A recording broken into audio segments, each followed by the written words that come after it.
इसमें लेखक William Douglas अपने बचपन के एक डरावने अनुभव को साझा करते हैं जब वो डूबने वाले थे। ये कहानी केवल तैराकी सीखने या पानी से डर की बात नहीं करती, बल्कि ये हमें सिखाती है कि कैसे इंसान अपने सबसे बड़े डर पर भी जीत पा सकता है।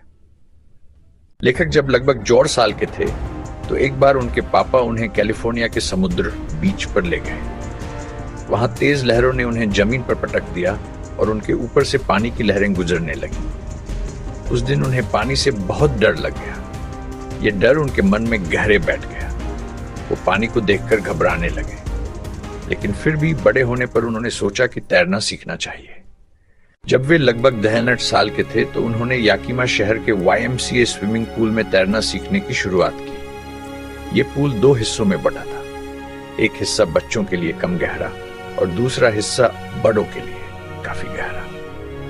लेखक धीरे धीरे शैलो वाले हिस्से में पानी से दोस्ती करने लगे, लेकिन तभी एक हादसा हो गया जिसने उनके अंदर का डर 1000 गुना ज्यादा कर दिया। एक दिन लेखक पूल के किनारे बैठकर तैरने की तैयारी कर रहे थे। तभी एक बड़ा लड़का आया। बिना कुछ कहे उसने लेखक को उठाकर पूल के गहरे हिस्से में फेंक दिया। लेखक एकदम घबरा गए। जैसे ही वो पानी में गिरे वो नीचे नीचे डूबते चले गए। उन्होंने तय किया कि जब जमीन छुएंगे तो उछलकर ऊपर आएंगे, लेकिन जैसे ही ऊपर आए उन्होंने हवा की जगह पानी निगल लिया। 3 बार ऐसा हुआ। हर बार जब ऊपर आते तो सांस लेने की कोशिश में और पानी भर जाता। उनका सारा शरीर सुन्न पड़ गया, आंखों के आगे अंधेरा छा गया और एक समय ऐसा भी आया जब उन्हें लगा अब मैं मर रहा हूं। लेकिन फिर किसी ने उन्हें बाहर खींचा और उन्हें होश आया। उस दिन के बाद लेखक पूरी तरह टूट गए। वो नहाने से डरने लगे, तालाब या नदी को दूर से देखकर ही कांपने लगते। उनका आत्मविश्वास चला गया। लेकिन फिर लेखक ने एक दिन ठान लिया कि अब वो डर से नहीं हारेंगे।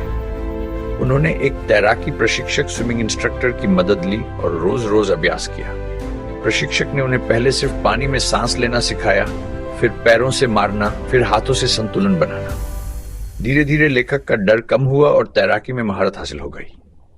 तैरना तो आ गया, लेकिन लेखक जानना चाहते थे कि डर पूरी तरह गया या नहीं। तो उन्होंने खुद को परखने के लिए याकीमा नदी, वेनवर्ड झील और अन्य गहरे पानी में जाकर तैराकी की। पहले थोड़ा डर आया, लेकिन उन्होंने उसे दिमाग से झटक दिया। अब डर उन्हें कभी रोक नहीं पाया। डर हमेशा असली नहीं होता, वह हमारे मन का भ्रम भी हो सकता है। अगर आप लगातार अभ्यास और साहस के साथ मेहनत करो तो किसी भी डर को हराया जा सकता है। कभी हार मत मानो, हर बार गिरने के बाद उठना सीखो। सिर्फ फिजिकल ताकत नहीं, मानसिक ताकत भी जरूरी होती है।